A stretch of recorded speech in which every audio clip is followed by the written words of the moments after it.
personas ausentes en este momento. Yo desconozco si van a continuar. ¿Por qué les menciono esto? Generalmente después del parcial, y esto pasa generalmente en todos los cursos, generalmente después del parcial, algunos alumnos toman la decisión muchas veces de retirarse del curso, porque a veces los resultados no eran los que esperaban, etc. Entonces, yo les recomiendo que en los grupos que ustedes han formado se sinceren y hablen si es que van a continuar en el curso. ¿Para qué? Para que puedan planear su salida de campo.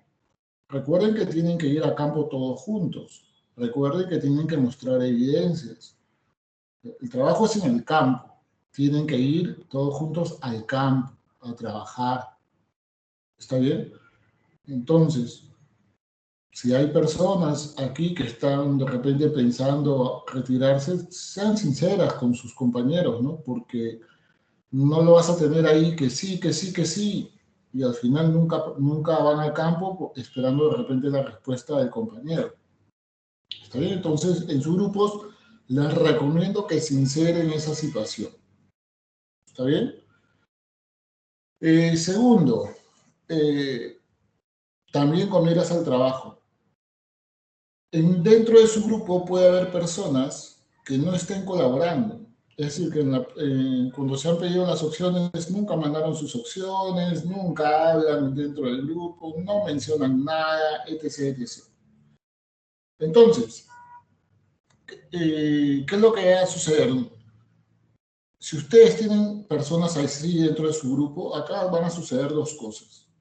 O tú le regalas la nota a esa persona, o simplemente se retira o lo retiran del grupo.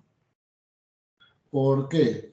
Porque muchas veces los alumnos agarran y cuando presentan su informe, en la carátula a veces dicen, ok, como esta persona ha trabajado poco, le vamos a poner que ha trabajado 20% de todo el trabajo, ¿no? Comienzan a repartirse por porcentaje de acuerdo a su colaboración. ¿Para qué? Para que el profesor cuando coloque la nota, a él le considere una nota más baja, ¿no? De acuerdo a lo que ha trabajado. Pero ¿cuál es el detalle? Yo no tengo ninguna evidencia de que ese porcentaje que se coloque ahí en la carátula es válido. Yo no tengo ninguna evidencia. Es decir, yo puedo agarrar y ponerle una nota que no, él trabajó el 20%. El alumno se puede ir a quejar y decirlo. Al director se le puede ir a quejar y decir, no, yo no trabajé 20, yo trabajé 25, así que me tienen que subir la nota. ¿Y yo cómo voy a saber eso? Entonces, cuando yo revise el informe, yo coloco la nota a todos los que aparecen ahí en la carátula. Por tanto, si dentro de tu grupo hay una persona que no ha colaborado y tú lo colocas en la carátula, básicamente le estás regalando la nota y eso ya no es asunto mío. ¿Está bien? Yo me podré dar cuenta cuando yo aquí le haga las preguntas, todo en su exposición, ahí me podré dar cuenta. Entonces, con todo lo que te he mencionado, si tú tienes ahí en tu grupo una o dos personas que están jajaja, jijiji, que no te responden, que después hablamos y no se manifiestan, no esperes hasta la última semana, ¿no? Intentando de que a ver si responden para ponernos de acuerdo, que sí, y al final no lleguen a hacer su trabajo. ¿Está bien? Entonces, si tienes una persona así, ya le hablaste una, ya lo llamaste, o sea, no simplemente le mandaste un mensaje, le llamaste, todo el grupo le habló, y aún así la persona sigue en su comportamiento de desinterés, de que no le importa, que no colabora, lo puedes sacar del grupo, lo puedes sacar, porque una persona que no aporta, no ayuda, así simple. ¿Está bien? Una persona que no ayuda, que no colabora, no sirve para el trabajo. ¿Está bien? Entonces ustedes tienen la potestad para poder retirarlo del grupo. Y ahí sí, el alumno que es retirado del grupo bajo esas circunstancias, el que va a tener problemas, ese es el alumno, ¿no? Porque el trabajo es grupal. ¿Está bien? El trabajo es grupal. ¿Ok? ¿Alguna pregunta de lo que estoy mencionando? ¿Está claro lo que estoy mencionando? Entonces, si por ahí hay grupos que están teniendo problemas, traten de solucionar, ¿no? O sea, no te digo que de frente ya me dejó en visto mi mensaje, entonces mañana lo saco. No, estoy diciendo que hablen, que conversen, que dialoguen, que si tu compañero hasta ahora no se ha comprometido y dice que se va a comprometer, que lo demuestre, no solo en palabras, sino en hechos. ¿Está bien? Recuerden que el trabajo se entrega en la semana 14, y estamos en semana 9. ¿Está bien? Te falta, bueno, si contamos el fin de semana, esta semana estás semana 9, 10, 11, 12, 13. Tienes 5 semanas para hacer tu trabajo. Entonces no esperen a última hora para realizarlo. ¿Está bien? No esperen a última hora para realizarlo. ¿Alguna pregunta sobre el trabajo? ¿Sobre el trabajo, sobre lo que estoy explicando? Ninguna pregunta. ¿Está claro entonces? Sí, profesor, una pregunta. Eh, ¿Hasta cuándo va a contestar los mensajes que le hemos dejado sobre las opciones, lugares de trabajo en la plataforma? Eso es para hacer, queremos que hacer el trabajo y aún no hemos recibido comentarios por parte de usted. Ok, ustedes han subido, acá vamos a ver, opciones de trabajo. Han subido en la opciones de trabajo número 2.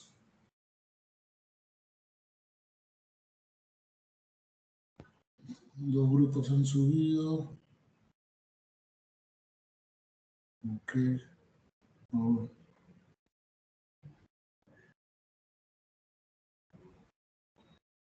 Uno lo ha subido el 19, otro lo ha subido el 16. La semana pasada. La semana pasada estaban todos los exámenes, no he revisado.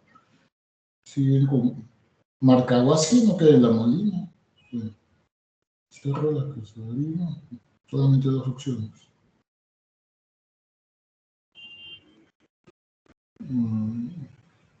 Soledad, Mancha.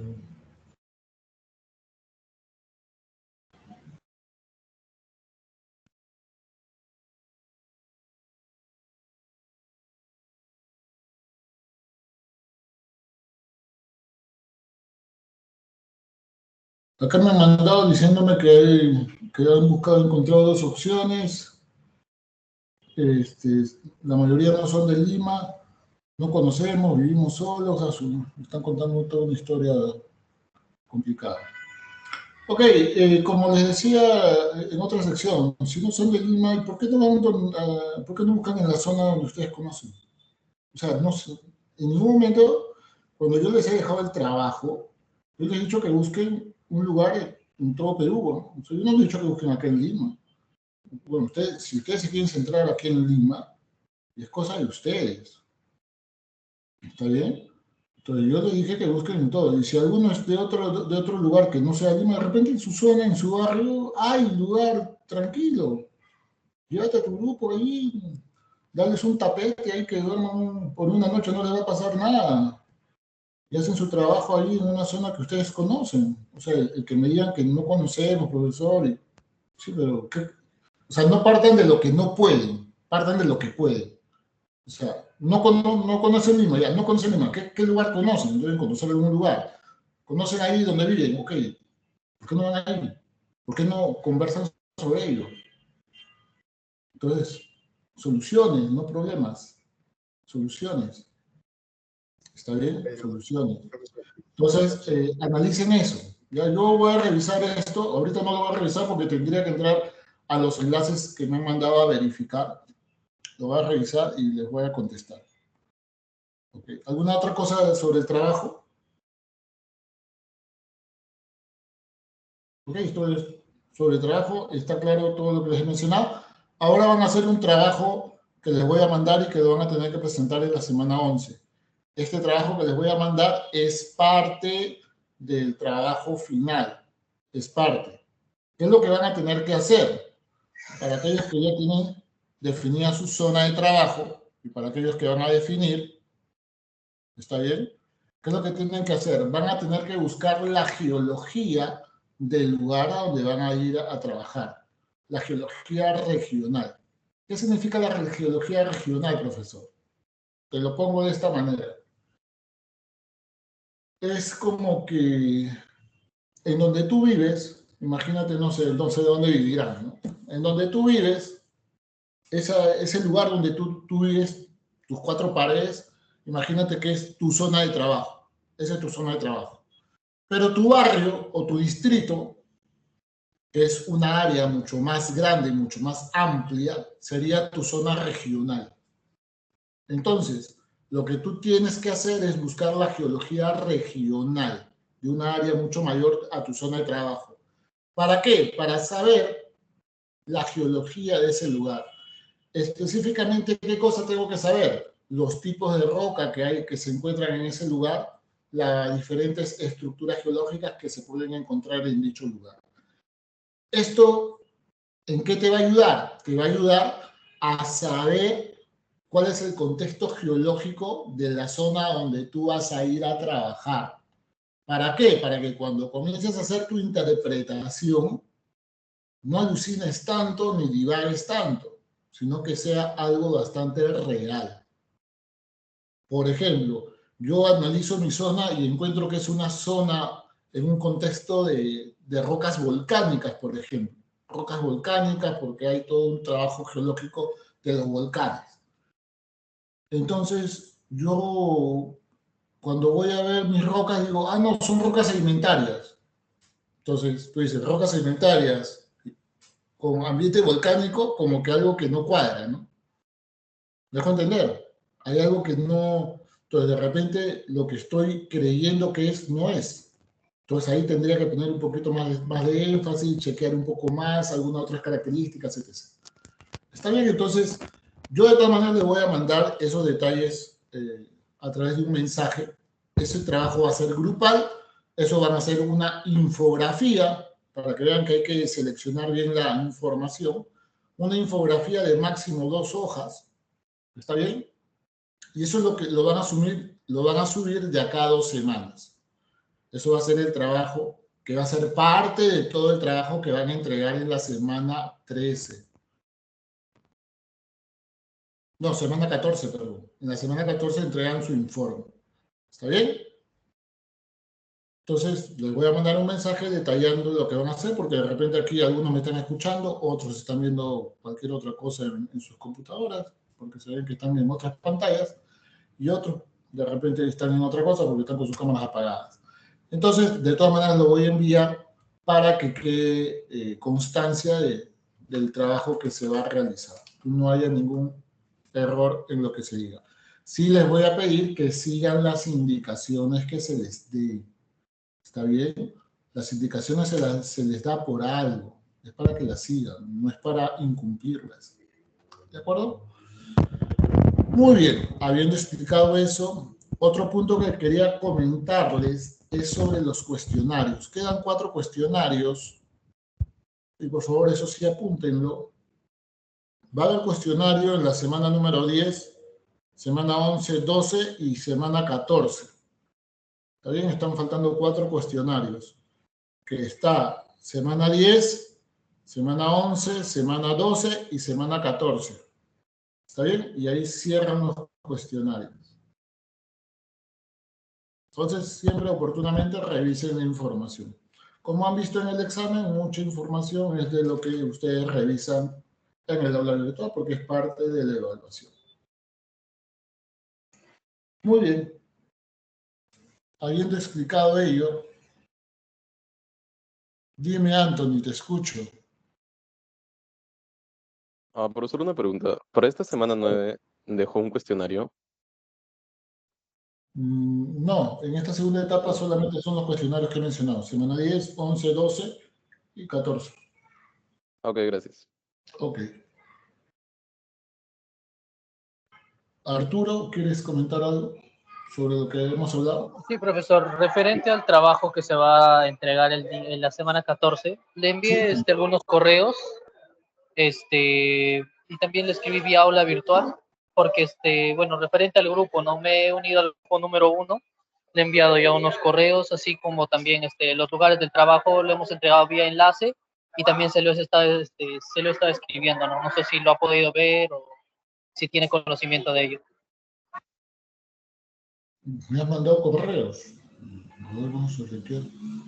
Sí, profesor, le escribí. Ok, a ver.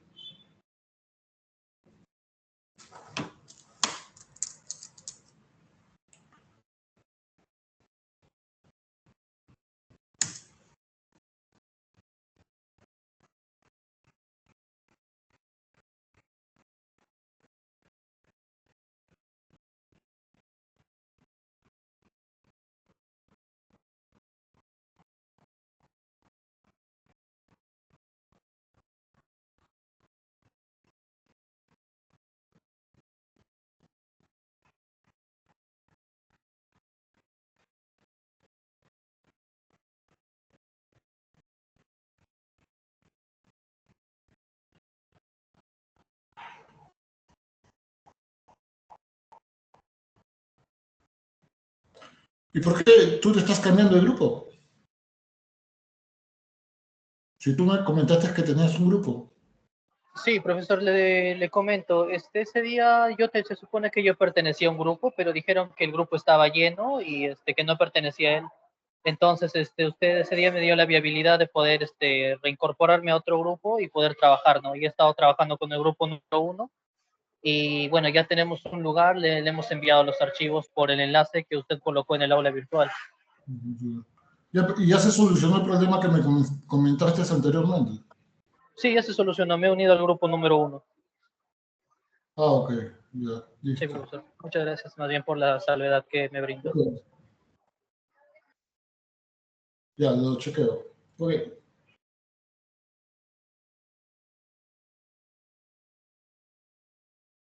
listo. Habiendo mencionado todo eso que es importante, vamos a iniciar o desarrollar ya el tema de hoy. Importante mencionarles que en esta segunda etapa del curso, si bien es cierto, lo que vamos a desarrollar en esta etapa,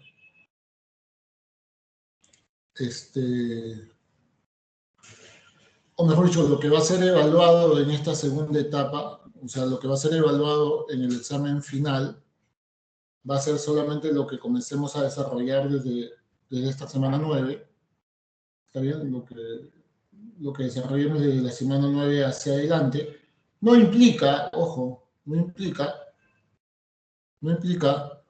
que todo lo que hemos hecho en la primera etapa no sea evaluado, porque indirectamente lo va a ser.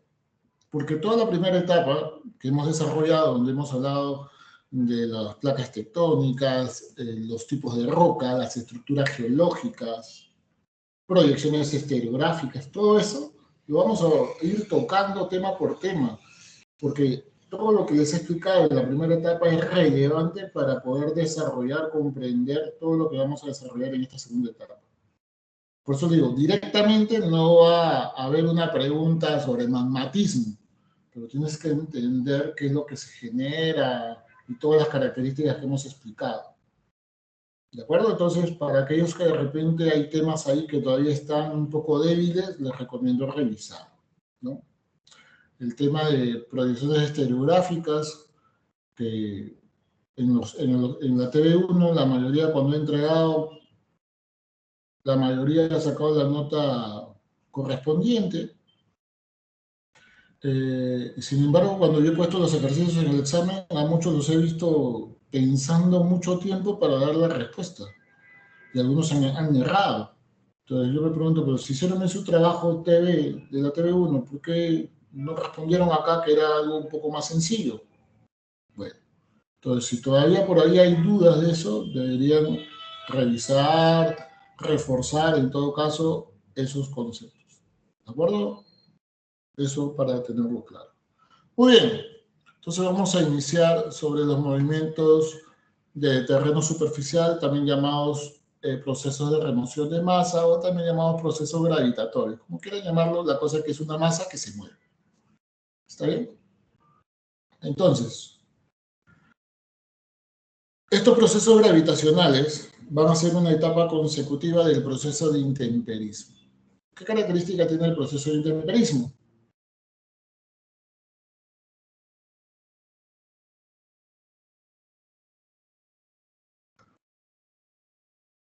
Antonio Alessandro, ¿qué características tiene el proceso de intemperismo?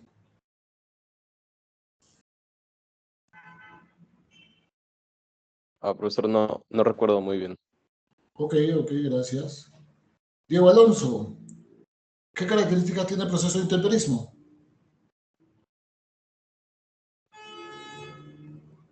Diego Alonso. Diego Alonso. Parece que el compañero Diego Alonso no se encuentra. Vamos a eliminarlo, profes, de la clase.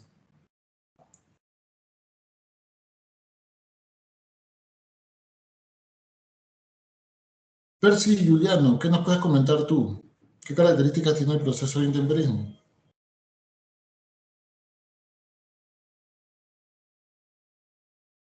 El proceso del intemperismo, eh, creo que se refiere a lo que es al intemperismo, lo que es la meteorización física, meteorización química, esa parte, Claro quizás. que sí. ¿Qué características Ok. tiene? En caso de que en el intemperismo se presenta la meteorización física, química, lo cual en la física afecta la parte de la presencia del cambio climático. Y, o sea, se podría decir, de acuerdo a lo que varían las estaciones, ¿no? Lo cual destruyen, o se podría decir, este, erosionan a lo que es a las rocas. Y en el proceso químico, ya también es donde las rocas prácticamente tienden a oxidarse. Bueno, a través de eso se conoce lo que es la parte de este, meteorización química en este caso. Ok, Percy, muchas gracias. Muy bien, como su compañero bien lo ha mencionado, el proceso de intemperismo, o también llamado meteorización, abarca dos etapas. Bueno, no dos etapas, no, son dos tipos. Una física y una química, donde la física busca básicamente romper a la roca, fracturarla, y la parte química que busca alterar a la roca. Esta alteración ayuda a qué cosa? A disminuir la resistencia de la roca, haciéndola más propensa o más fácil a que esta roca pueda romperse por diversos agentes. ¿Ok? Entonces, una vez que la roca se va debilitando producto de estos procesos, es como que queda lista para que se genere este proceso gravitacional. Es decir, ya perdiendo o disminuyendo su resistencia, este material o esta masa, sea de roca, sea de suelo o de regolito, cuando el término regolito está específicamente, esta denominación se hace a suelos no consolidados. Espero que lo estés apuntando, ¿ya? Regolito, suelos no consolidados. Entonces, estos materiales se van a mover a partir de que pierden su resistencia. ¿Está bien? Puede haber algunos agentes que van a ayudar al movimiento, pero básicamente estos materiales comienzan a moverse cuando su resistencia se ve afectada de algún modo. Entonces, por eso se menciona ahí que constituye una etapa posterior al proceso de meteorización. ¿Está bien? Y directamente estos movimientos se van a generar por el efecto de la gravedad. Lo que va a generar este movimiento es básicamente el efecto de la gravedad. Entonces, básicamente, esto va a ser un movimiento desde una zona de mayor altitud a una zona de menor altitud. ¿Está bien? Vamos a tener algunos factores que van a controlar y algunos factores que van a ser desencadenantes. Uno de estos controles son el tipo de roca o de suelo, específicamente las propiedades de los materiales. Y la propiedad más relevante es la resistencia que pueden tener estos materiales. La presencia de estructuras geológicas, eso es básicamente cuando se tiene un macizo rocoso. Podemos hablar de fallas, de fracturas, pero podemos hablar de forma general de todo tipo de discontinuidad. Porque si recuerdan, en la semana 5, cuando hablábamos de discontinuidad, hablábamos que dentro de este término abarca lo que son fallas, fracturas, planos de foliación, planos de estratificación, etc. ¿Está bien? Si es que no lo recuerdo. Semana número 5. Luego, el tema del clima es una condición también que va a generar, porque si ustedes recuerdan, en la semana número 3, cuando hablamos del proceso de meteorización, mencionábamos que el clima es uno de los factores que va a afectar o que va a ayudar a que se generen los diversos procesos de meteorización que habíamos explicado. Y la topografía obviamente también entra a tallar, puesto que cuando tenemos un terreno de mayor inclinación, las probabilidades de que se genere un movimiento producto del efecto de la gravedad van a ser mayores. ¿Está bien? Mientras que la inclinación del terreno sea mucho menor, las probabilidades de movimiento disminuyen. ¿Está bien? Entonces, siempre cuando se habla del análisis de un talud, siempre que se habla del análisis, una de las formas de estabilizar el talud es variando su geometría. Y cuando hablamos de variar su geometría es básicamente disminuir su altura, disminuir su ángulo de inclinación. Una de esas cosas es. Y ahí viene un concepto muy importante que es el concepto de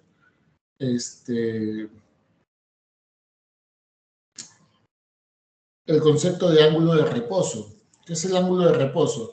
El ángulo de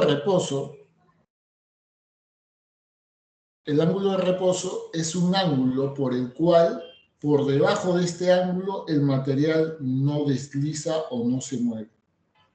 ¿Está bien? Vamos a explicarlo acá.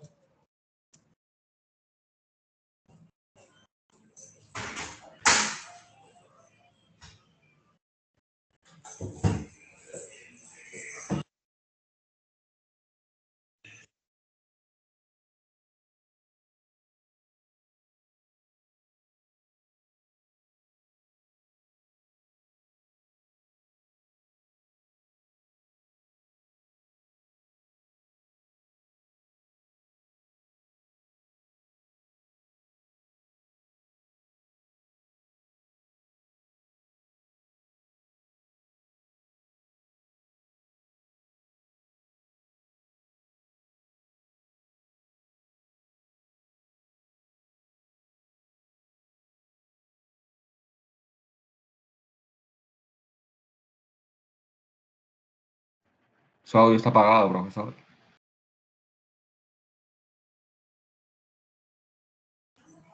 Les mencionaba, cuando yo tengo un talud así de forma irregular, como la que ustedes están viendo, ¿cómo yo hallo o determino el ángulo de inclinación de dicho talud? Básicamente es uniendo la parte del piso, la parte del pie de mi talud, con la parte más alta del talud. ¿Está bien? De esa forma yo puedo determinar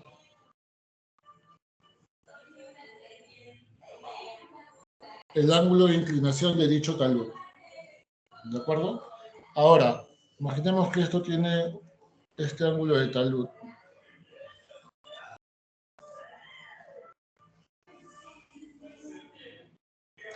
Hay otro concepto que es el ángulo de reposo que les estaba mencionando.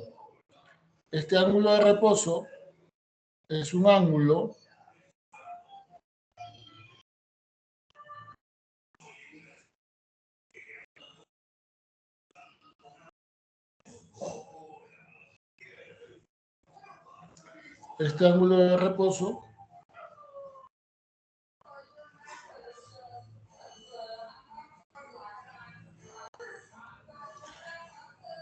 es un ángulo por el cual, si el talud se inclina por debajo de ese ángulo, no se va a mover nada, no va a haber ningún tipo de desplazamiento.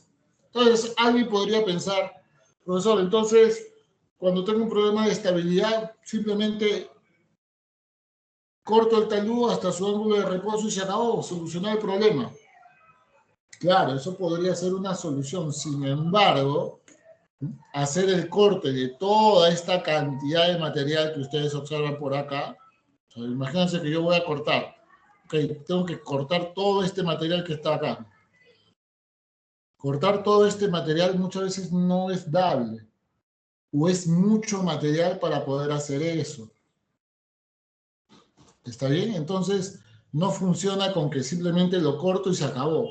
No va por ahí. ¿Está bien? Entonces, ese es el concepto del ángulo de reposo. Es un ángulo por el cual, por debajo de ese ángulo, el material no se desplaza.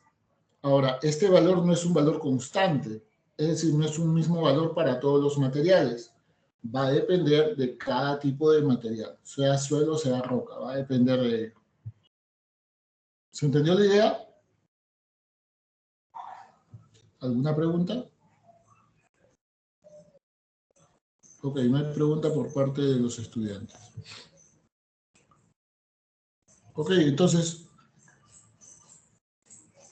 Maestro, una consulta respecto al dibujo que hizo. sí, diga. Este, digamos que esa situación se da solamente en suelos específicos o hay alguna situación en la que podría variar, o sea, en la que sería diferente la reacción.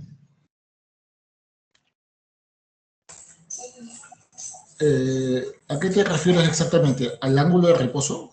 Ajá. Pero ¿cómo variar? No estoy entendiendo tu pregunta. O sea, el ángulo de reposo depende o sea, mi pregunta es, ¿de qué depende más o menos el ángulo de reposo?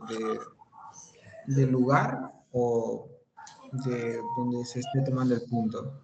Ok, el ángulo de reposo depende del material que está trabajando, que básicamente vendría a ser algo similar a su ángulo de fricción del material. ¿Ya? Entonces va a depender del material. Aproximadamente varía entre 20 a 40 grados, porque por ahí van los ángulos de fricción de los materiales. No es mayor a eso. Pues va a depender básicamente del tipo de material que tengas. Y profesor, una pregunta. ¿De qué manera hallo ese ángulo de reposo? Siempre va a variar entre 20 y 30 grados, como usted dice. No, eso lo haces a través de un ensayo de laboratorio cuando hayas el ángulo de fricción, que generalmente ese es el ángulo de reposo que se considera. Cuando tú quieres hallar la fricción de un material, hay un ensayo que tú colocas así, ¿no? Tú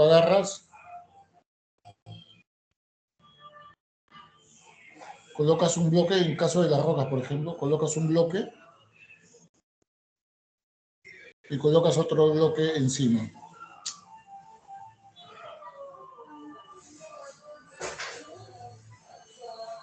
Colocas un bloque encima. Y comienzas a inclinar este material. Y en el momento en que esto de acá se comienza a desplazar, ese es el ángulo de reposo. Ese es el máximo ángulo. Ok, profesor, muchas gracias. Sí, muchas gracias. Coloco acá y lo voy levantando luego. Cuando dependa, hace esto. Ese es mi ángulo. Sí, claro, un poco antes que empiece ya a Claro, deslizarse. sería el máximo valor ese, pues, ¿no? Ok. Ok, y hay otros factores que son los factores desencadenantes. Que uno de los factores que desencadenan, como los mencioné en la salida de campo, era, bueno, algunas cosas que mencionaban en campo, pero uno de los factores es la saturación, ¿no?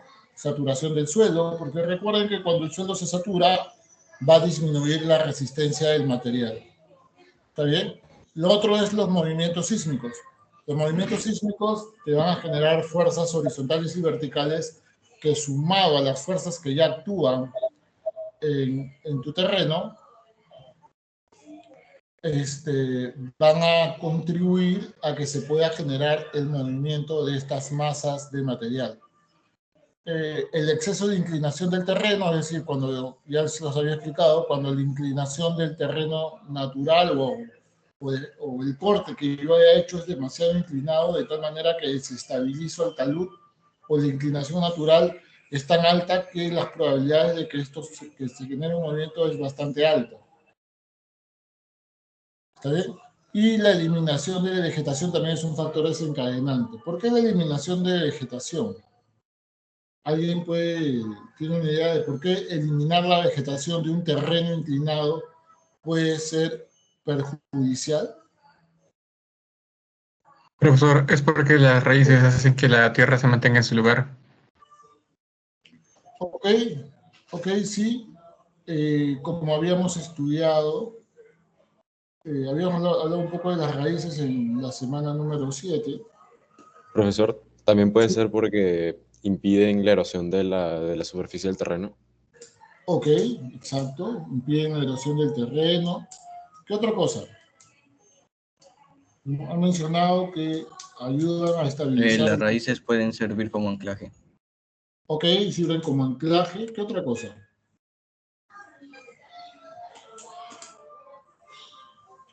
Ok, en la semana 7 habíamos visto que las raíces, o bueno, la vegetación en sí, ayuda también a absorber el agua que se infiltra.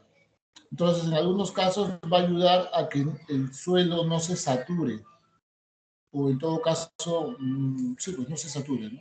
¿Por qué? Porque voy absorbiendo el agua. Y sumado a lo que han mencionado, a que evita la erosión superficial del terreno, que cuando las raíces profundizan, obviamente generan como un amarre y una mayor cohesión en el suelo, y eso ayuda obviamente a darle una mayor estabilidad. Entonces, cuando yo pelo toda esa vegetación, dejo simplemente al terreno libre, desnudo, si vale la palabra, desnudo, y obviamente puede generar mucho mayor impacto todos los agentes que pueden erosionar y todo. Otro factor también desencadenante que se puede considerar es la colocación de cargas. Es decir, este es mi talud y de un momento a otro voy y construyo pues mi casa acá, pues no, porque me gusta acá y todavía con mi zona de parrilla y todo. Entonces, ¿qué estoy haciendo? Estoy cargando mi talud, estoy colocándole una carga que antes no tenía y que puede generar obviamente una inestabilidad. ¿Está bien? También puede ser un factor desencadenante. Muy bien. ¿Cómo se clasifican estos movimientos? Estos movimientos se van a clasificar de 3 maneras. Todo lo que voy a explicar hasta aquí es la parte conceptual, así que eso quiero que quede claro. Todo lo demás va a ser denominaciones de acuerdo a las características, pero teniendo claro esto, todo lo demás va a ser mucho más fácil comprender. Entonces, ¿cómo se clasifican estos movimientos? Se clasifican de acuerdo al tipo de material que se mueve, de acuerdo al tipo de movimiento que se tiene y de acuerdo a la velocidad del movimiento. Entonces, de acuerdo a la velocidad puedo tener movimientos lentos, movimientos rápidos. También va a depender de cómo sea el movimiento, básicamente. De acuerdo al tipo de movimiento, ¿cómo lo puedo clasificar? Lo puedo clasificar como desprendimiento, deslizamiento y flujo. Para que haya un flujo, tiene que haber agua. ¿Está bien? Y cómo es la viscosidad de ese flujo, tiene que haber una relación entre la cantidad de agua y el material sólido que el agua está trasladando. ¿Está bien? Es decir, puede haber gran cantidad de agua, pero también puede haber gran cantidad de material sólido, entonces igual la viscosidad se puede mantener. ¿Está bien? Pero la viscosidad básicamente va a ser una relación o va a estar en relación a la cantidad de material sólido y la cantidad de agua que se mueve. El agua obviamente es la que va a dar movilidad a todo este material. Esos son los flujos, que generalmente están ligados a la presencia de o zonas de cauce o también zonas donde hay congelamiento y descongelamiento del suelo, zonas obviamente de bajas temperaturas, o zonas donde hay humedecimiento del suelo y secado. ¿Está bien? Entonces, siempre va a estar ligado a la presencia de agua. Aguas externas, aguas subterráneas también pueden ser. El otro tipo de movimiento son los deslizamientos. Y estos deslizamientos es básicamente el desplazamiento del material, básicamente un material que se va a encontrar o va a tener menos resistencia que el material que está por debajo de él. Se los explico. Vamos a que se entienda esto.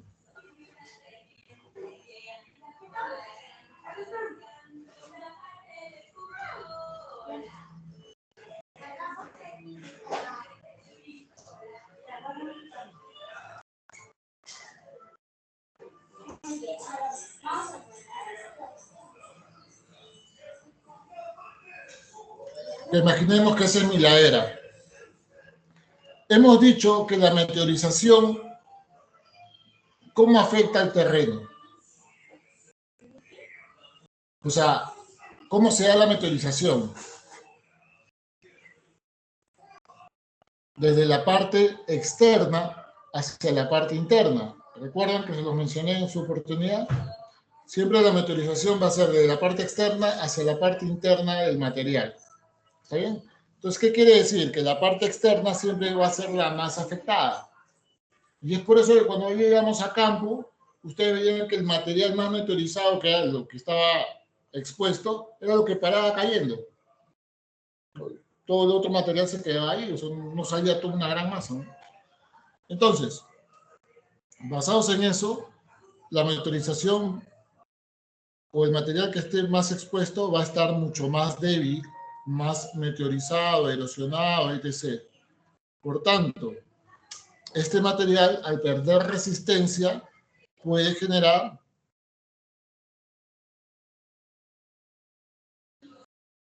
una superficie en la cual, o a través de la cual, se mueva toda esta masa, que obviamente tiene una resistencia mucho menor que este material. Ojo, pueden ser el mismo material, simplemente que este está siendo o ha sido más alterado o ha sido más meteorizado. ¿Está bien? ¿Se entendió la idea? Ok, eso puede pasar tanto en roca como en suelo. Pero ¿cuál es la característica? Que en los suelos se genera un deslizamiento que van a llamarle deslizamiento rotacional. Apúntalo ahí. Es un deslizamiento rotacional, que justamente es o presenta esta característica, una curva cóncava hacia arriba. ¿No? Esto es lo que ustedes están observando acá. Una curva cóncava hacia arriba. Y en el caso de la roca,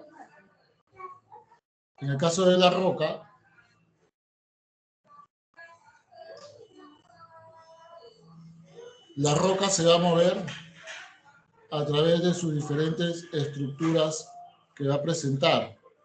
Por tanto, si se genera acá un bloque, ese bloque va a deslizar a través de su plano de fractura. Y por eso se le llama deslizamiento traslacional. El bloque se traslada siempre a través de un plano de discontinuidad o plano de fractura. ¿Está bien? Entonces, esa es la definición de deslizamiento. Luego tenemos el desprendimiento. Básicamente es un movimiento en caída libre. Una masa, generalmente de roca, se desprende de todo el macizo rocoso. ¿Está bien? Y cae básicamente por caída libre. ¿Está bien? Por su propio peso, cae. Y esto generalmente sucede en zonas en donde las pendientes son bastante elevadas, casi verticales, ¿no? Para que pueda darse el movimiento en caída libre. En un terreno inclinado no se va a dar el movimiento de caída libre, eso es simplemente por física elemental. ¿Está bien? Entonces, por el tipo de movimiento tenemos desprendimiento, deslizamiento y flujo. ¿De acuerdo? Y de acuerdo al tipo de material. Entonces, podemos tener, al inicio lo mencionamos, lo que se mueve puede ser suelo consolidado, es decir, suelo que está compactado por su propio peso, está bien, depósitos de suelo. Puede ser suelo no consolidado, también llamado regolito. Ahí está apuntado ahí. También llamado regolito. ¿Qué es el regolito? Son como fragmentos que tú encuentras en la superficie. Fragmentos de roca de tamaño moderado a tamaño pequeño. Son todo ese material que está disperso sobre la superficie, que en ciertos terrenos se encuentra, ¿no? Y el otro material que va a ser es la roca. Y cuando hablamos de roca, estamos hablando de bloques de roca de gran tamaño. ¿Está bien? Entonces, una cosa que tengas un fragmentito de roca, una cosa que tengas un bloquecito de roca así del tamaño de mi mano, Y una cosa que tengas tremendos bloques que se han movido. Son cosas muy distintas. ¿Ya? Son conceptos muy distintos. Pero de acuerdo a lo que se mueve, para poner el nombre al movimiento, vamos a utilizar estos términos que se mencionan, ¿no? Si lo que se mueve es un suelo, un regolito, puedes utilizar los términos como derrubios, barro, tierra. Ahora, lo que se mueve son bloques de gran tamaño de roca, el término que se utiliza es roca, ¿no? Desprendimiento de roca, deslizamiento de roca, etc. ¿Ok? Entonces, esa es la parte conceptual y espero que haya quedado claro. Hasta ahí, ¿alguna duda, pregunta, comentario? Profesor, no me quedó muy claro lo de deslizamiento. No sé si lo podría explicar de nuevo o dar.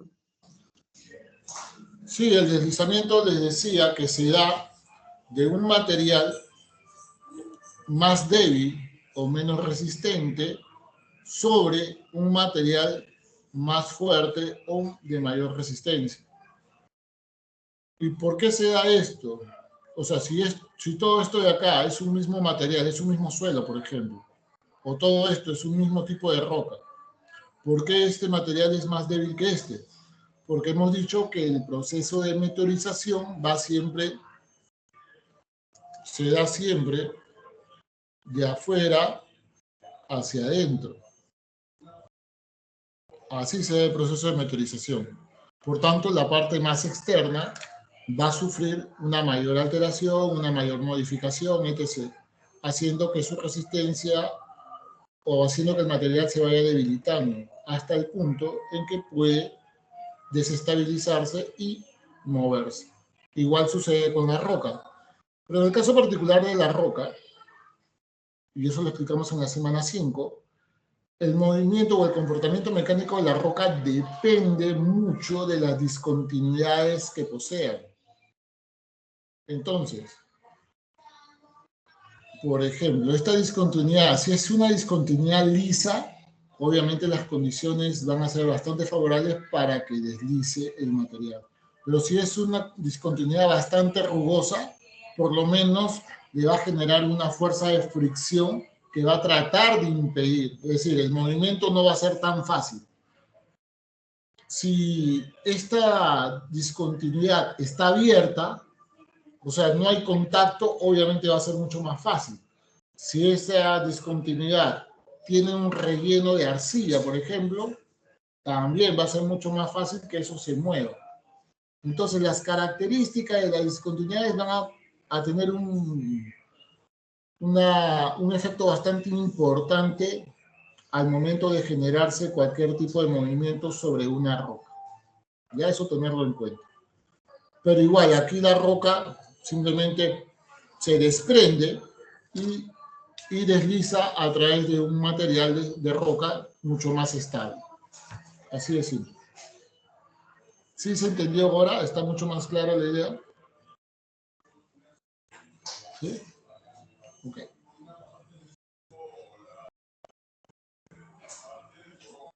Deslizamiento rotacional.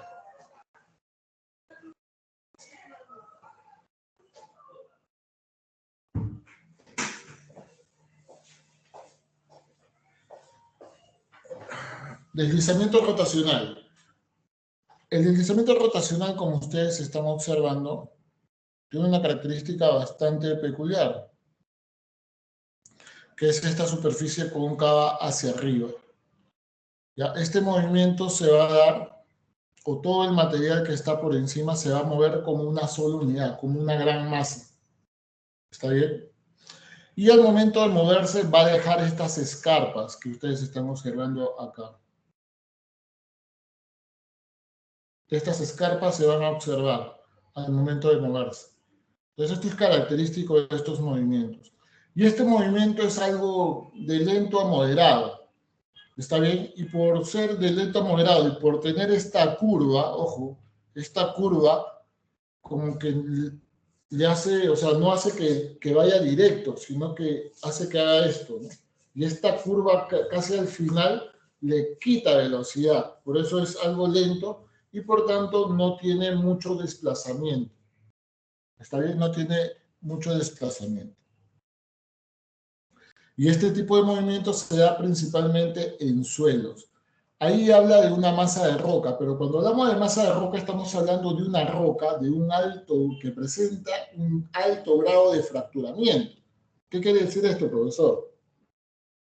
En la semana número 5 hablábamos de las estructuras geológicas y mencionábamos que a mayor cantidad de discontinuidades que presenta el macizo se presenta o va a tener un comportamiento mucho más crítico. Entonces, a mayor número de discontinuidades que presente, mayor grado de fracturamiento, comportamiento más crítico del macizo. A menor número de discontinuidades, menor grado de fracturamiento, mejor comportamiento del macizo rocoso. ¿Sí? ¿Se entiende la idea? Lo explicamos en la semana 5, lo estoy haciendo recordar ahora. Entonces, cuando se habla de una masa de roca, se está hablando de una masa de roca con alto grado de fracturamiento. Se sigue manteniendo características de roca, pero está tan fracturada, podría hablarse hasta de una roca algo triturada, que para poder hacer su análisis se va a considerar como que esa roca, por esas condiciones, se va a considerar casi como un suelo. No llega a ser suelo porque se tiene roca, o sea, se ve la roca. No, acuérdense que en el suelo ya no tienes nada de roca, ya la roca desapareció. Entonces, cuando se habla de masa de roca, están hablando de una roca con un alto grado de fracturamiento, casi triturada, que por esa característica va a considerarse que va a tener un comportamiento algo similar a la de un suelo. ¿Sí? ¿Se entendió la idea? Ok, entonces se va a mover de esta forma. En un deslizamiento de rocas, justamente ya se los había mencionado que cuando se tiene un deslizamiento de rocas es un deslizamiento translacional. ¿Por qué? Porque la roca, así como observan acá, la roca se mueve a través o sobre un plano de discontinuidad. ¿Está bien? Se va a mover sobre un plano de discontinuidad. Ahora, si lo que se va a movilizar son pequeños fragmentos de roca, ¿ya? Porque obviamente sigue siendo roca, pero son fragmentos que están sueltos, no son bloques de gran tamaño, este deslizamiento va a recibir el nombre de deslizamiento de de Rubius. Ahora, este movimiento de un bloque de roca, deslizamiento de roca, es un movimiento bastante rápido y más destructivo. ¿Por qué? Entiéndase que la energía de este movimiento, va a haber dos tipos de energía que va a generar el movimiento. Energía cinética y energía potencial. Y por física elemental que ustedes deben conocer, la energía cinética se define como un medio de la masa por la velocidad al cuadrado. Y la energía potencial se define como la masa multiplicado por la gravedad y por la altura. Algunos están ahí repitiendo la fórmula muy bien, algunos todavía se acuerdan de su física del colegio o de academia, no sé. Pero, ok, esa es la energía. Entonces, en estas dos ecuaciones que he citado, la masa está siempre presente. Entonces, entiéndase que la roca tiene una mayor densidad a comparación de un suelo, por tanto su masa va a ser mucho mayor y por tanto va a generar una mayor energía. Por otro lado, este movimiento va a ser un movimiento, un MRV, es decir, un movimiento rectilíneo uniformemente variado. ¿Por qué? Porque va a comenzar desde una velocidad cero y va a agarrar velocidad y aceleración. ¿Está bien? Entonces, por la masa que lleva, obviamente la velocidad va a ser mucho mayor. Por eso es bastante rápido y bastante destructivo. Ahora, para que se genere esto, es decir, para que el bloque de roca deslice a través de una discontinuidad, tiene que cumplirse algunas condiciones. Una condición es que el macizo rocoso presente discontinuidades cuyo rumbo sea paralelo al rumbo del talud. ¿Está bien? Estoy hablando de términos que ustedes ya conocen, ¿no? Semana 5 y semana 6, que hemos hablado de rumbo, hemos hablado de dirección de buzamiento, voy a hablar bajo esos términos. Entonces, los planos tienen que ser paralelos. Y lo otro que tiene que cumplirse es que deben estar inclinados hacia una misma dirección. En otras palabras, que la dirección de buzamiento, tanto del plano por el cual la roca se va a deslizar y la cara del talud, tienen que tener una misma o similar dirección de buzamiento. ¿Está bien? Es decir, tienen que estar inclinados hacia el mismo lado, en pocas palabras, de maneras sencillas. ¿Está bien? Ya, más detalles lo veremos oportunamente cuando hablemos de taludes, ¿ya? Pero quédense con esas ideas. Vayan ahí maquinando. Y como bien se menciona ahí, la presencia de agua va a trabajar como un lubricante entre esas discontinuidades, ¿ya? Es como que tú tuvieses un piso y a ese piso échale agua, vas a resbalarte, ¿ya? Independientemente del calzado que tengas, vas a tender a resbalarte. ¿Por qué? Porque está el piso mojado y eso va a hacer como que no haya fricción entre tu zapato o lo que tengas puesto con el piso. Igual acá, si hay agua filtrándose a través de las discontinuidades, lo que va a suceder es que la fricción no va a trabajar al 100% y por tanto va a ser mucho más fácil que el bloque de roca deslice. Otro tipo de movimiento es el desplome.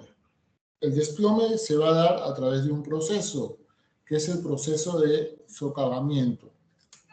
Acá tenemos uno de los procesos, que no necesariamente va a ser el mismo, pero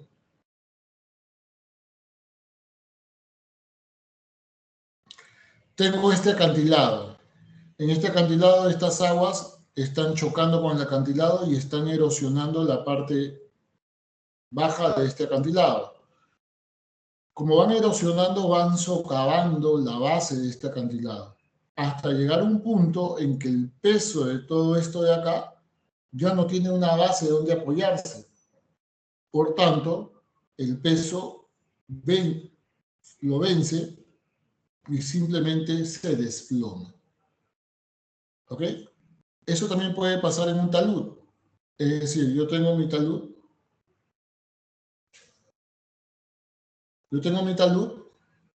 imagínate que se supone que toda esta masa por la geometría va a ir descansando en este pie. ¿Está bien? Esto de acá es como un apoyo, aunque no lo creas. Entonces, si yo voy y hago un corte, altero de repente este apoyo, puedo generar que todo esto deslice de un momento a otro, porque le estoy quitando el apoyo que tiene el terreno. ¿Está bien? Entonces el desplome se puede dar. El desplome se va a dar principalmente en terrenos que tengan una alta inclinación. ¿Está bien? Una alta inclinación. Ahora, principalmente se va a dar en rocas. ¿Por qué?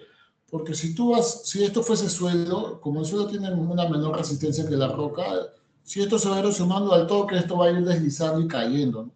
Así es simple. En cambio, la roca por lo menos se mantiene un poco más ante este proceso erosivo que se puede dar en su base. Aquí tenemos una imagen de deslizamiento de rocas. Aquí tenemos estos bloques de roca de gran tamaño, pero acompañado también de un deslizamiento de material de suelo, como ustedes observan.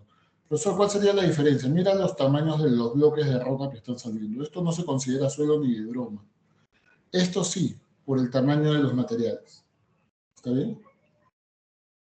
Aquí tenemos un deslizamiento de roca. Si ustedes observan, aquí se tiene el plano por el cual se ha deslizado este material. Si ustedes afinan un poco el ojo, acá ustedes van a observar algunos andamios. Vamos a proyectarlo, vamos a acercarlo para que...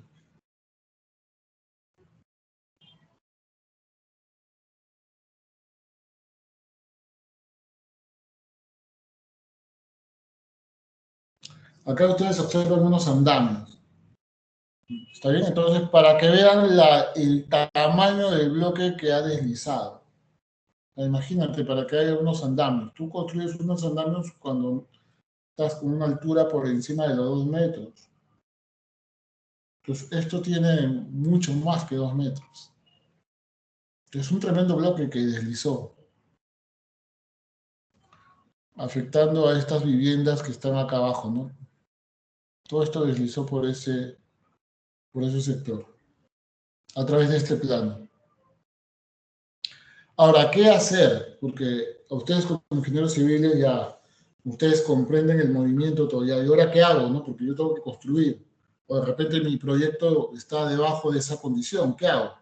Y una de las formas de poder dar solución es colocando pernos de anclaje. En algunas bibliografías, especialmente bibliografías españolas, a los pernos se les conoce como bulones. ¿Está bien? Bulones, ese es el término que se utiliza.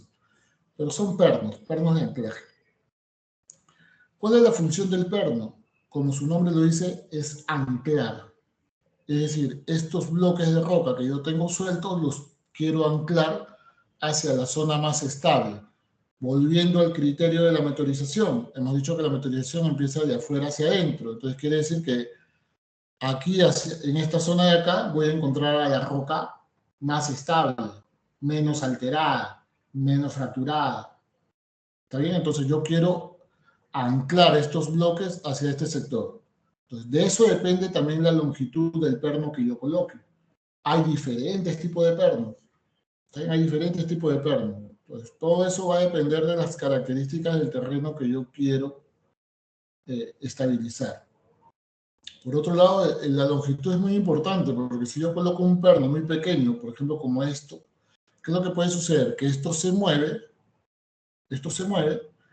y al no tener una longitud adecuada para anclarlo, esto se puede mover con perno y todo y se acabó. Y el perno sirvió a nada. Sucede. Ha sucedido. Entonces, siempre hay que chequear bien cuál es la longitud del perno que voy a colocar. Otra forma también de poder estabilizar es colocar mallas. ¿Está bien? La colocación de mallas. Pueden ser mallas dinámicas, pueden ser mallas rígidas. Las mallas rígidas sirven básicamente para evitar el movimiento de los bloques y que comiencen a caer. Las mallas tienen una característica, que tienen que colocarse pegadas al terreno.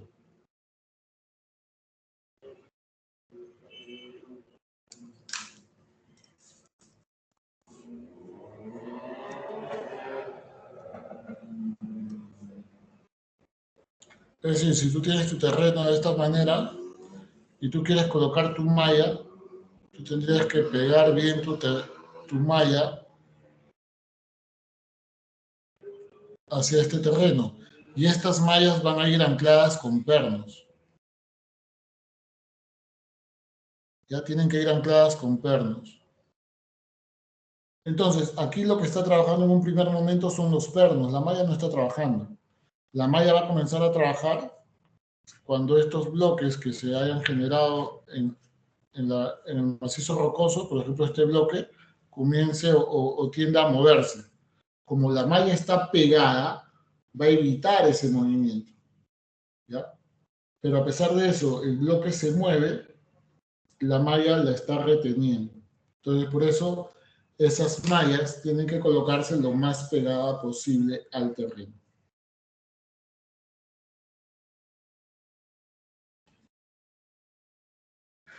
El otro es el flujo de derrubios. El flujo de derrubios es básicamente un flujo igual, ¿está bien?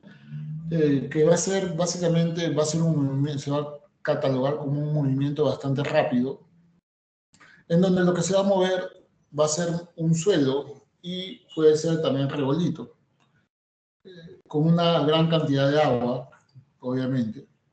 Ahora, si este material que se está fluyendo, o mejor dicho, el material sólido que está fluyendo es un material bastante fino, puede recibir el nombre de coladas de barro. Básicamente es la terminología, ¿está bien? Todos estos, en este caso el flujo de derrubios, está o se encuentra confinado en cauces particulares, ¿está bien? En zona de cauces, que al final, cuando llegan a la parte final de ese cauce, van a depositarse generando, ¿no?, como una lengua, formando lo que conocemos como abanicos aluviales, que ya lo habíamos visto en la semana número 7, ¿no?, cuando hablábamos de agua de los ríos. Ahora, hay otros nombres que pueden recibir, como es el lahar o el wadis, que es básicamente de acuerdo al material que se transporta. Cuando el material que se transporta es un material de origen volcánico, va a recibir el nombre de lahar. Cuando el material es de zonas desérticas, va a recibir el nombre de wadis. Sigue siendo un flujo. ¿Está bien? Por eso les mencionaba que quédense con los conceptos. ¿Qué es un flujo? Es una masa de material que se mueve porque está mezclada con agua. ¿Está bien? Ahora, si está en una zona volcánica, le van a poner su nombre particular. Si está en una zona desértica, le van a poner un nombre particular. Pero sigue siendo flujo. Sigue siendo flujo. Ahora, si estos flujos se generan por el agua, principalmente de escorrentía, que es el agua superficial, eso lo hemos estudiado en la semana número 7, que es el agua superficial que discurre sobre la superficie, ¿qué tengo que hacer? Encauzar esas aguas y derivarlas al lugar donde yo quiera. Entonces, una manera de encauzar estas aguas es generando estos canales en las cabeceras de los taludes para poder hacer la captación de estas aguas y sacarlas, ¿no? Se pueden colocar drenes cuando también es el agua subterránea la que está afectando. Cuando ya tengo torrenteras o tengo ya flujos que están fluyendo por las laderas, puedo colocar estas torrenteras, que son como graderías, sobre las laderas. Entonces, al colocar estas torrenteras, el flujo va a comenzar a caer por estas graderías, primero haciendo que el material sólido se quede en estas graderías, disminuyendo la masa de todo ese flujo y también ayudando a que el flujo pierda velocidad. Entonces, con esto estás ayudando a que la energía disminuya. ¿Alguna pregunta, Alan? Profesor, una pregunta. ¿Ese método no sería menos efectivo? Porque con toda la fuerza con la que está viniendo, terminarían desgastándose las graderías. Y aparte, con el material que están depositando, creo que incluso se llegarían a tapar. Ok, buena pregunta. Pero tienes que entender algo, que cada solución va de acuerdo al contexto. O sea, yo no estoy diciendo que estas graderías se coloquen en todos los lados. Va a depender. Se supone que antes de tú plantear una solución ingenieril, tú has analizado tu contexto, has analizado de acuerdo al historial cómo se generan estos flujos, cuánto carga, cuánto es la altura, cuánta masa trae, etc., etc., para que la solución que tú coloques sea óptima, porque como tú dices, de repente yo hago una gradería así y viene un flujo que siempre viene con un gran volumen y pues, lo pasa por encima y no pasó nada. No me sirvió de nada todo mi trabajo. Igual con estos canales. De repente yo hago unos canales o diseño unos canales con una geometría particular que de repente por la cantidad de agua que se produce por las precipitaciones no me ayuda en nada. Es más, la cantidad de agua desborda los canales.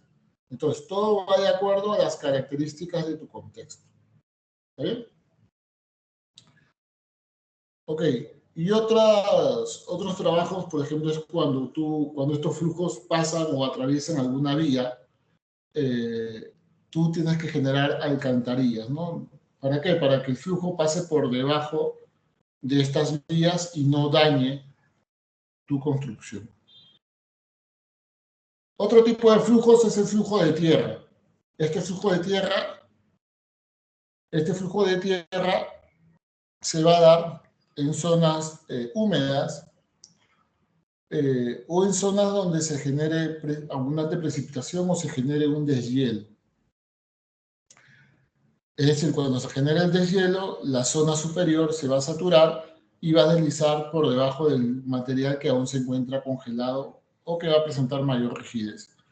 Al momento de que se genera este movimiento, va a dejar como estas cicatrices, ¿no?, en el terreno, que van a tener una forma, o lo que se mueve va a tener una forma de lengua o de lágrima, ¿no? Eso es algo también característico. Este tipo de movimiento de tierra generalmente es un movimiento lento y persistente, es decir, que se da a lo largo del tiempo. También tenemos lo que son deslizamientos de escombros o deslizamientos de derrubios, como ya lo habíamos mencionado. Material suelto, material no consolidado, que está sobre la superficie, que puede deslizar de un momento a otro, que puede ser por presencia de lluvias, puede ser también por un movimiento sísmico, que es como que tú sacudieras y todo eso cae de forma repentina, ¿no? Otro tipo, esto también es un flujo, que es el creep.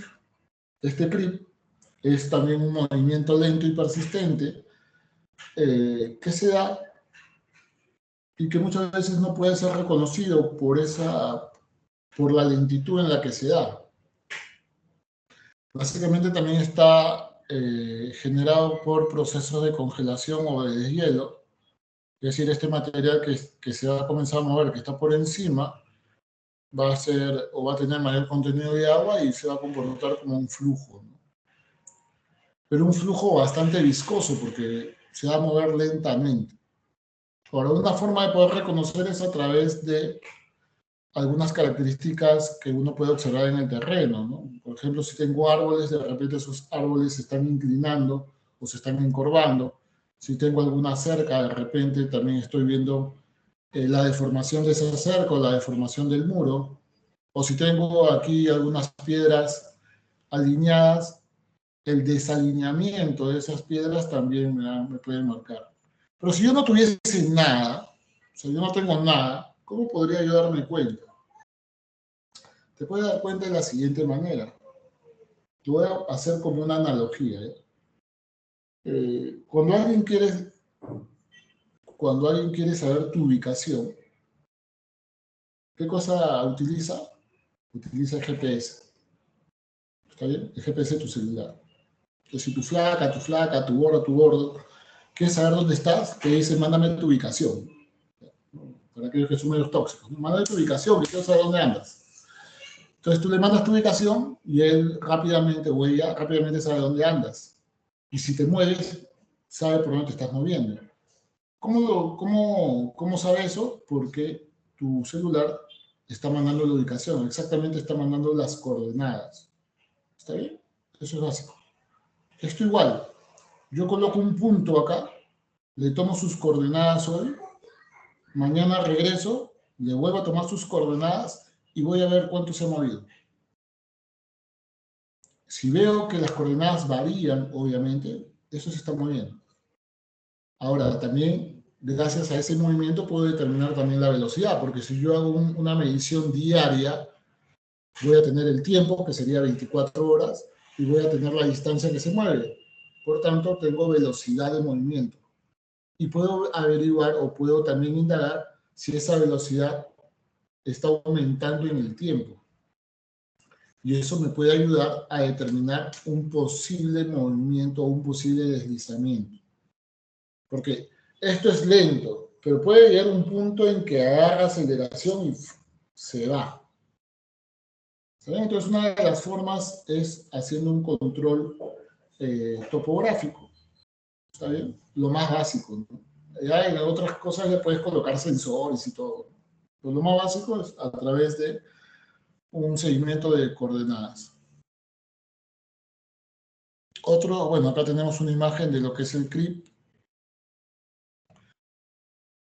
Esto también es un movimiento de flujo porque acá en la solifluxión se da cuando tienes suelos congelados. Igual el suelo que está encima está que desliza producto del descongelamiento.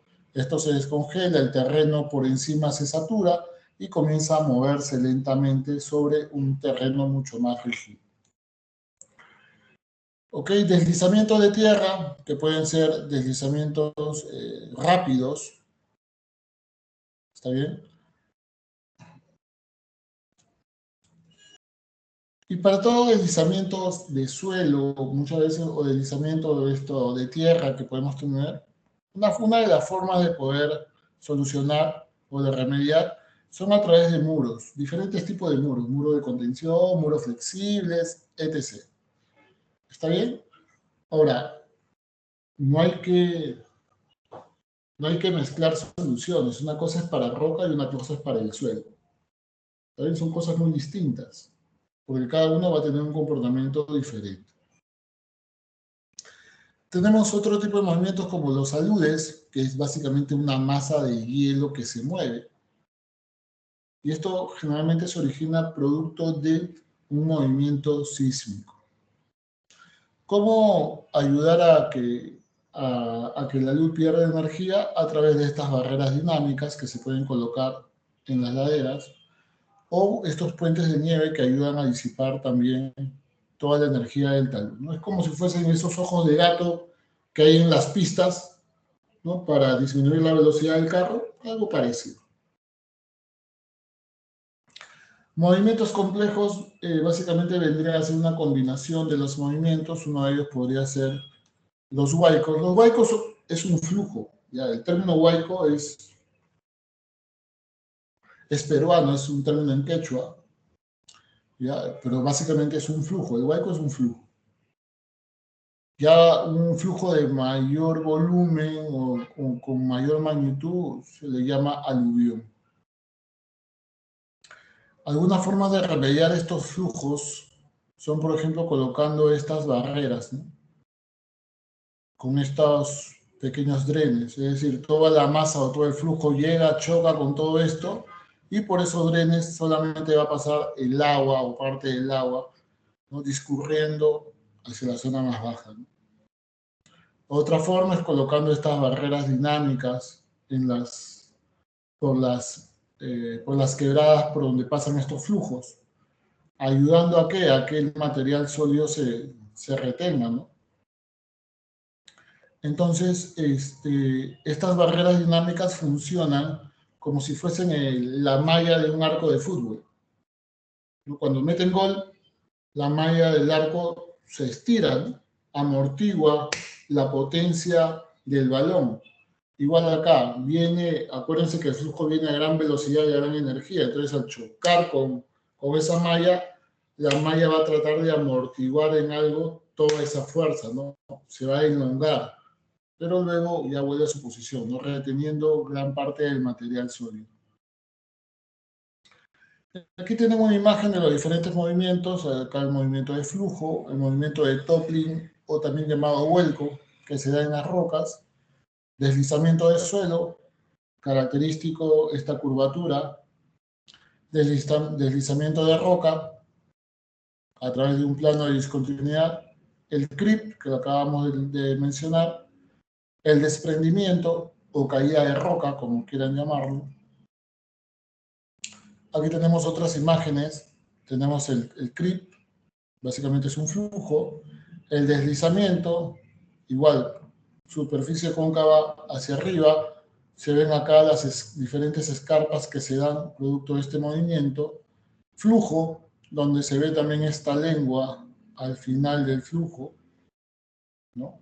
Lengua o lóbulo, muy característico, deslizamiento de rocas. Acá otra imagen, en donde aquí lo que hay que resaltar es que estos movimientos también se pueden dar por debajo del nivel del agua. De acuerdo a las características geográficas podemos tener caída de roca, deslizamientos, colapsos por la erosión de las aguas de los ríos, flujos, deslizamientos, caída de roca. Y aquí tenemos una tabla de la clasificación, ¿no? De acuerdo al tipo de movimientos. Estas caídas pueden también llamadas desprendimientos, deslizamientos, flujos, y algunas características de los diversos movimientos que se pueden dar. ¿Está bien?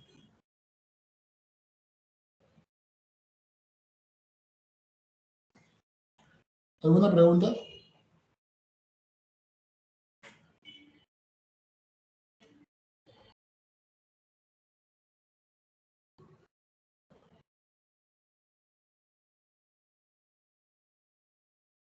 ¿Ok?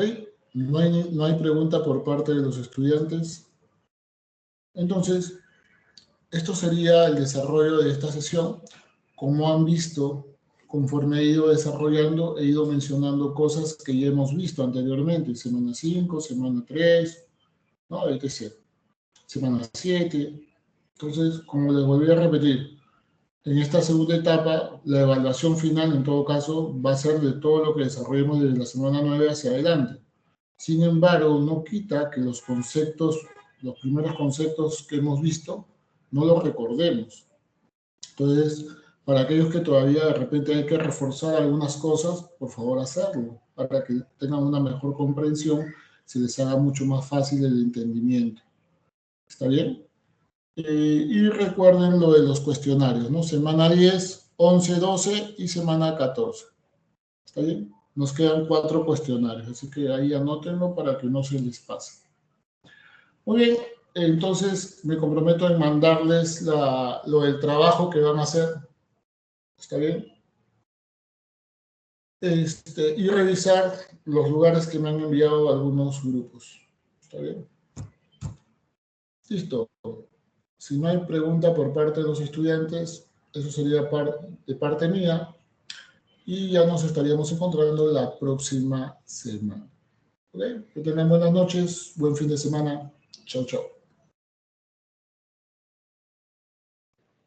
Maestro.